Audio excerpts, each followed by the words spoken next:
And now, What's My Line? Brought to you by Stop at Spray Deodorant. Poof, there goes perspiration.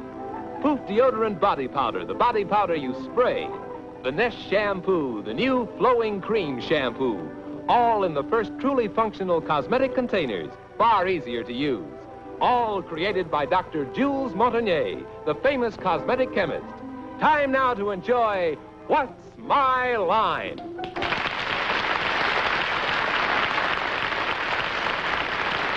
Now, let's meet our award-winning What's My Line panel.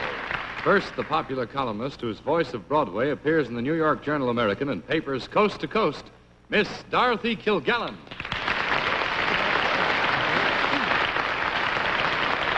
And on my left, Steve Allen. Thank you, Dorothy. And on my left, Arlene Francis.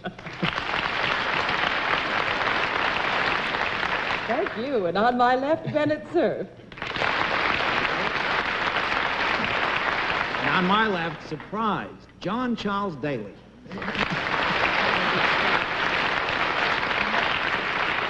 And on my left, the audience. Good evening, ladies and gentlemen. Welcome to What's My Line. Once again tonight, we're going to put our camera close up to some people who've been good enough to come and visit us and bring with them some interesting, and we trust as far as the panel is concerned, difficult occupations.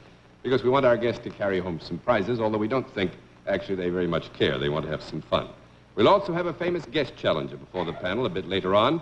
But right now, it is time for the experts to meet our first challenger, whose job they've got to spot. So would you sign in, please, ma'am?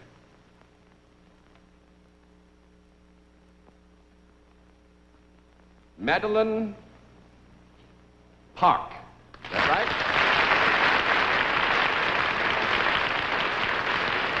Is it Miss or Mrs.? Mrs. Mrs. Park, would you tell us, first of all, where you're from? I'm from Katona, New York. Katona, New York. Well, we have, I think, a near neighbor of yours and Mr. Bennett Cerf over there. But there are also three other nice people. Would you go over and say hello to them for me? Oh, Mrs. Park. That's 5 miles from you. No, I live 85 miles from here. All right, Mrs. Park, if you'll come over here now, please, and join me. I think it's possible that you know that at this point, it is our practice, on the basis of your brief acquaintanceship with the panel, to give the members of the panel one wild, free guess as to what your line may be. And we always begin those guesses with Dorothy Kilgallen. I think she's a reservoir watcher. A reservoir watcher. Mr. Allen. I think she's a census taker. Miss Francis. I think that Mrs. Park looks very healthy and probably delivers milk. Mr. Cerf. I think she's helping to build that new parkway up there in Katona. No, I'm afraid not. We'll let our viewers at home have a further look at Mrs. Park, and at the same time, we'll tell them what her line is.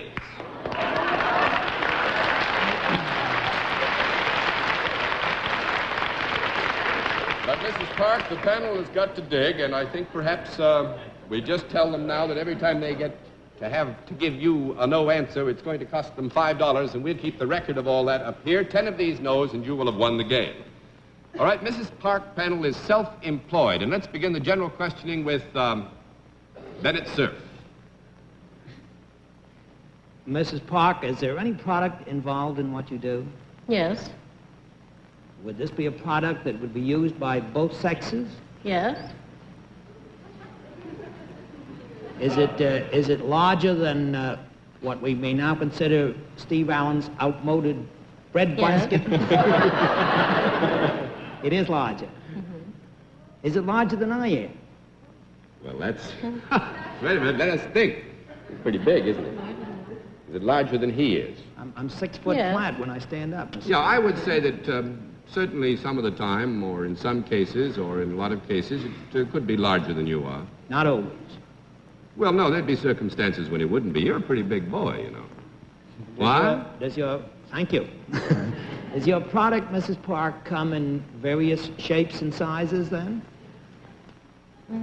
No. No, it comes in the same shape and Well, size. if it's sometimes bigger than I am and sometimes not, it must come in different sizes, doesn't it? Well, but not, you put shapes in there, too, which threw you. That's 1 down and 9 to go, Miss Kilgallen.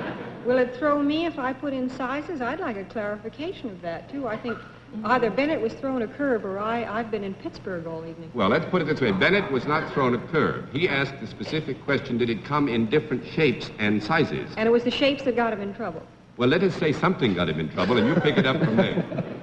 All right. These things are used by both men and women, Mrs. Parks.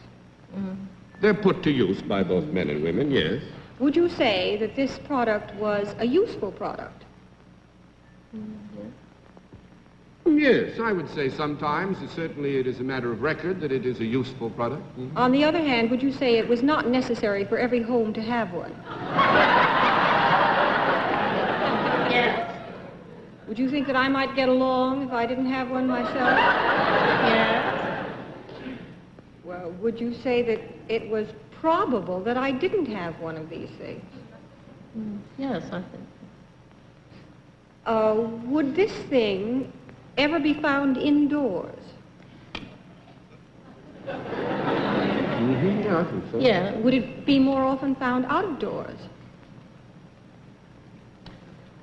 We wouldn't want to mislead you. I know you Actually,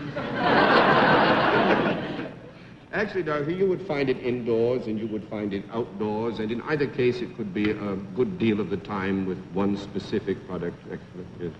But it would always be the same shape. Yes, more or less. Would you say that a man would be more likely to buy this than a woman? Man more likely to buy it than a woman? I would think so, wouldn't you, Mrs. Yes. Park? Yes, I think so. Would you have to go to a specific place to buy this, or write to a specific place to order it? You would have to take somewhat extraordinary action to buy it. You yes. wouldn't just be able to walk into some place on Madison Avenue and get it. Yes, you would not be able to walk into some place on Madison Avenue and buy it, no. Would it be more likely that somebody in a specific profession or station of life would buy this rather than just anybody? Yeah. Is it equipment for some type of profession? Equipment for some time I don't think we can. No. That would be 2 down and 8 to go, Mr. Allen. Could a man get into one of these?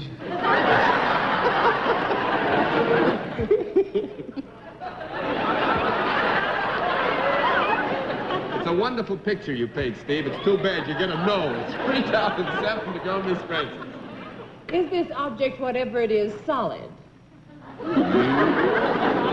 It is solid? Is it heavy? Yeah. Is it made of a material like cement or... 4 down and 6 to go, Mr. Cerf. Mrs. Park, all this chitter-chatter has put me off on an angle that I'm probably going to get a quick no. But would this product of yours ever be alive? Yeah. It is. It's some kind of an animal, then, that you Yeah. are connected with. Is it, and you said it was larger than I am. Must be an elephant. Is it an elephant?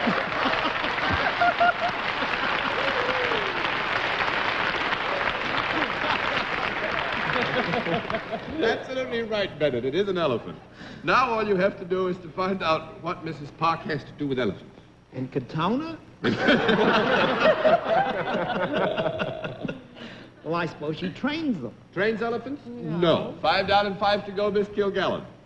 She imports and sells them.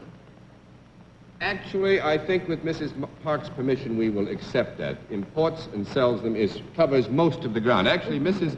Park buys elephants for circuses and goes out and gets them, but that's importing them, so I think you will agree that's close enough. Mrs. Park, right? Thank you, John. It's the first thing I've gotten in 4 weeks. Congratulations, Dorothy. And Mrs. Park, you've had fun, I hope, and won a little prize, and thanks for being our guest.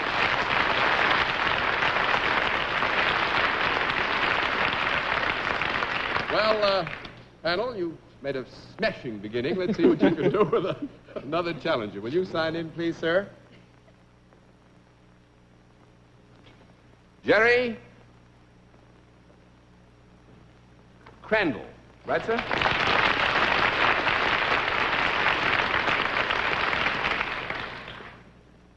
Bigger than you are. Bennett? Must be an elephant. Mr. Crandall, suppose you tell us, first of all, where you're from. Detroit, Michigan. Detroit? Well, it's nice to have you here. Actually, I was out in Detroit on Monday last myself. I don't think that's important, but it's important that you meet the people over on the panel. Would you walk down and say hello to them? Okay, Scranton, I'd see you. Hi. Mr. Crandall? All right, Mr. Crandall, if you come over here and sit down next to me now. I think you know that at this point the panel gets a chance to guess what your line is right out of the blue. We always begin these guesses out of the blue with Dorothy Kilgallen. I think he's a musician, probably an oboe player. An oboe player, Mr. Allen. I think he, being from Detroit, he designs glove compartments that you can put gloves in. Miss Francis. I think he raises cane. Sugar, that is. Mr. Cerf. I think he plays third base for the Detroit Tigers. No, nobody has it. We'll let our viewers at home have another look at Mr. Crandall, and at the same time, we'll tell them what his line is.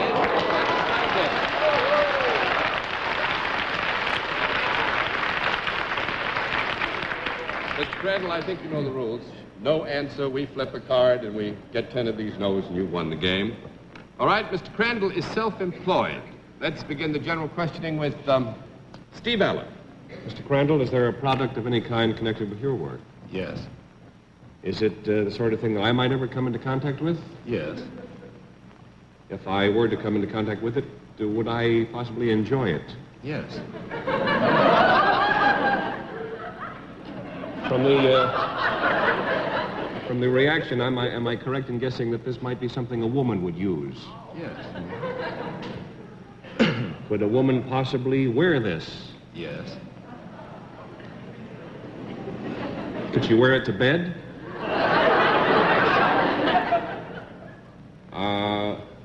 Are these things sometimes, do they involve a relatively transparent material? Yes.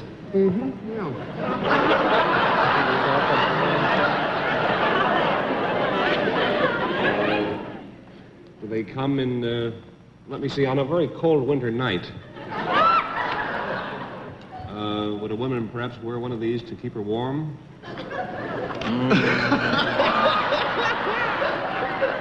I'm afraid we can't say that a woman would wear one of these to keep her warm. No, Steve. That's 1 down and 9 to go, Miss Francis. Is this a expensive article? It can be, yes, I think. Is it something that that is an accessory rather than a garment? Yes. Could it be found in a jewelry store? Yes. Is it a stone of some kind that is transparent, that you said this could be transparent? Is it a jewel of any kind? Yes. Is it the ones that most girls would like to have keep them warm? A girl's best friend? Is it anything to do with the Diamond family? Yes, it is. It is? Yes. And you are in the diamond business in some way? Yes. That won't do just that much? No. I'm just so ecstatic to meet anybody in the diamond business, I can't think of what he might Just do like with Marilyn them. Monroe. Are you a, Please, no plugs, Bennett. are you a diamond, in the rough? No. Maybe he buys diamonds for elephants. Do you purchase diamonds for jewelry stores? No. That's 2 down and 8 to go, Mr. Cerf. Well, Mr. Crandall, do you have anything to do with cutting or polishing diamonds?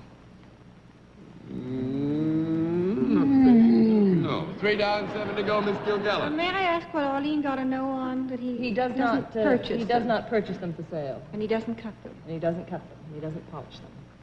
He's a thief. You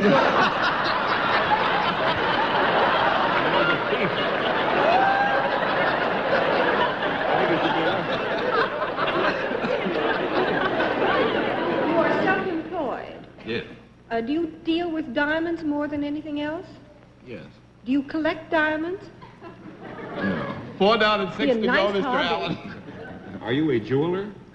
No. 5 down and 5 to go, Miss Francis. Do you set them in any way? No. 6 down and 4 to go, Mr. Cerf. Now, diamonds are used, Mr. Crandall, in precision instruments. Have you got something to do with Have you got anything to do with the diamonds that are found in precision instruments? Well, Mr. Crandall could have to do with a diamond. that Bennett. Do you ultimately mine wound them? up Are in- you a miner? I think we'll have to buy that. Yes, actually, diamond Mr. mine. Crandall owns a diamond mine. Very good. Sit down, Arlene.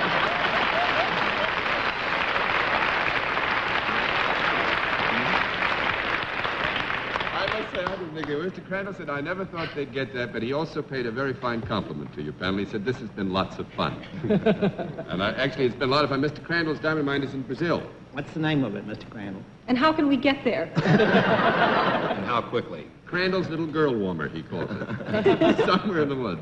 Well, Mr. Crandall also, I think, would like you to know that he is going to give the money he's won tonight to one of the charities in his hometown in Detroit. We want to thank you for being a grand guest. It's glad to have you with us, sir. Goodbye.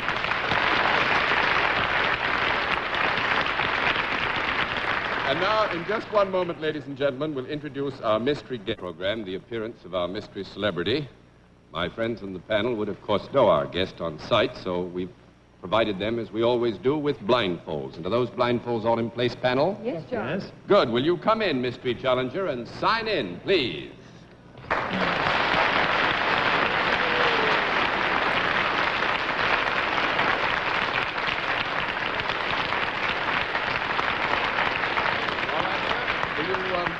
Please come over here and sit down next to me. Panel, as you know, in the case of our mystery celebrity, we dispense with preliminaries, get right down to the general questioning, which we will begin with Dorothy Kilgallen. Are you in the entertainment world? Yep. Are you in some form of show business rather than sports?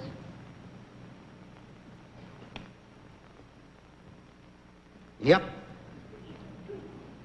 Are you a performer? No. One down and 9 to go, Mr. Allen. In show business, but not a performer. Are you a producer? Yep. How's business? Have you made a 3D picture? Nope. That's 2 down and 8 to go, Miss Francis. Have you produced any pictures? Nope. That's 3 down and 7 to go, Mr. Cerf. Well, have you produced any radio or television shows? Yep. Have you ever been connected with a Broadway show? Yep. Would you say you were more famous as a Broadway producer than as a radio and television magnate? Yep. Have you produced any plays on Broadway within the past year? Nope. 4 down and 6 to go, Miss Kilgallen. Did you ever produce a musical show on Broadway? Yep. Did you have shows that were noted for beautiful girls? Yep. Would they be noted for beautiful girls wearing, in some instances, a few beads? Beg your pardon? I'm just trying to narrow this down. Well, I would say this, that these were what we call musical comedies of that, and young ladies would wear costumes which were considered equitable in the theater, but not necessarily for streetwear. Would you have ever produced a review, that is a series of sketches rather than a book show? Yep. Did you ever produce a show that had anything to do with Latin America? Nope. That makes it 5 down and 5 to go, Mr. Allen. There's one name on the tip of my tongue. I'll just blurt it out, and if I'm wrong, I'll go home. Are you Mike Todd? Definitely nope. Bye, Steve. 6 down and 4 to go, Miss Francis. Were your shows ever called scandals? Nope. 7 down and 3 to go, Mr. Cerf. Have you ever done any literary work, so-called, in addition to producing shows? Yep. Would this possibly include a column that is about to resume in several newspapers next month or thereabouts? Yowza. Well, if I didn't know Billy Rose after all that, I would.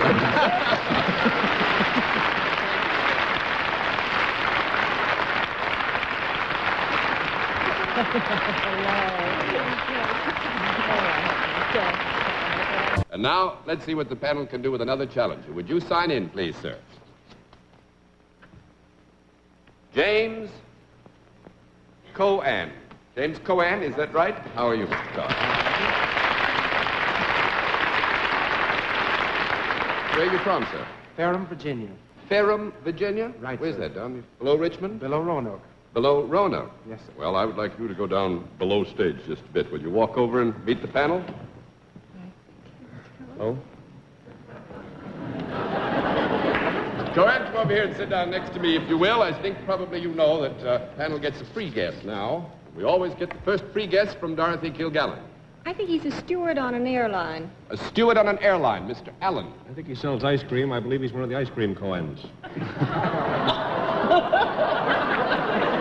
Miss Francis. I think he smokes Virginia hams. Mr. Cerf. Well, judging by the way he smiled into that camera, I'd think he is a Virginia ham. Hey, I've got you all hot tonight. Well, no, I'm afraid nobody's got it. We'll let our viewers at home have a further look at Mr. Cohen. At the same time, we will tell them what his line is. But the panel has to dig, sir.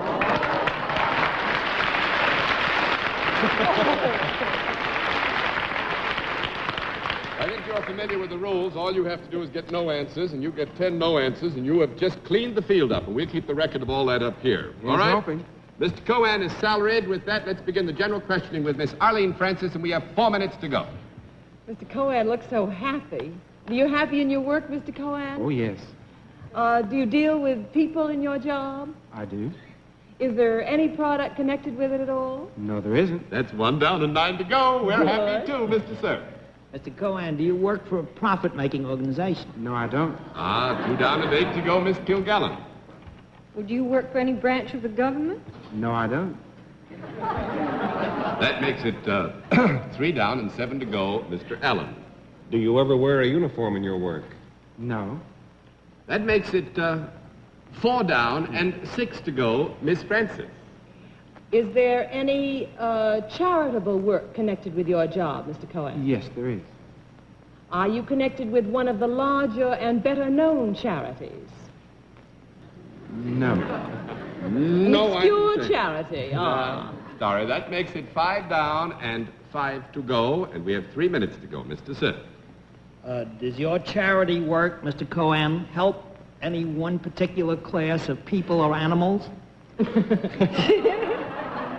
By that I mean delinquent girls, sick dogs, stray cats. No. No, I don't think so, since you put the particular phrasing in it. That's 6 down and 4 to go. Would you Miss say, Kilgallen. Mr. Cohen, that charitable work was just part of what you did? Yes. Do you have something else to do that's uplifting? Yes. Do you have occasion to talk to people in your work? Yes. Is that an important part of it? Yes. Do you advise or exhort them in any way? Yes. Are you any type of a preacher? Yes. Well, are you the Reverend Yes. Mr. Cohen? That's absolutely right.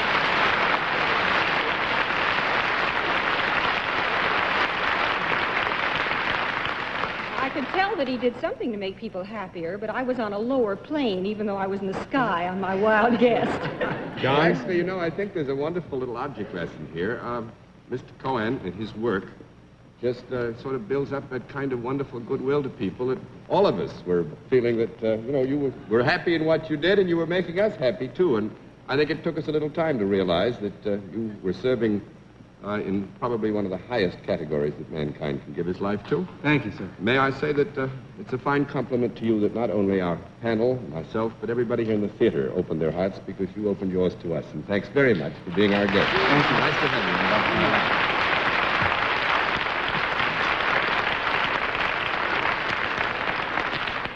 Well, panel, I must say that you did extraordinarily well tonight. And you're all to be very largely congratulated. I think perhaps we need to find some tougher things for you to do. And next week at this same time, our panel of experts will be asked, "What's my line?" by this woman. Do you think that you could possibly guess what she does for a living? Do you spot her line? Well, for the answers to these questions and to some others which will be posed by our friends on the panel, be sure to tune in again next Sunday evening at 10:30 p.m. Eastern Daylight Saving Time, when once again we invite you to play What's My Line? For the other localities, please check your local listings for the date and time of our weekly series.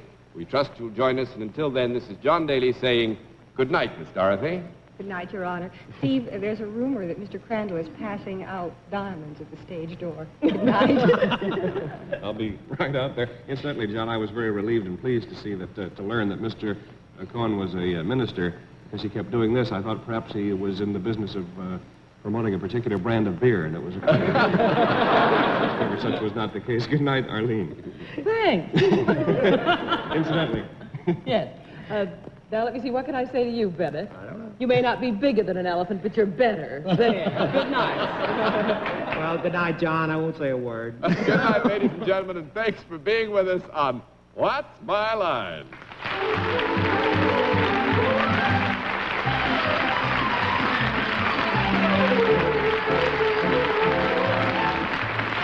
This has been a Mark Goodson, Bill Todman production in association with the CBS Television Network.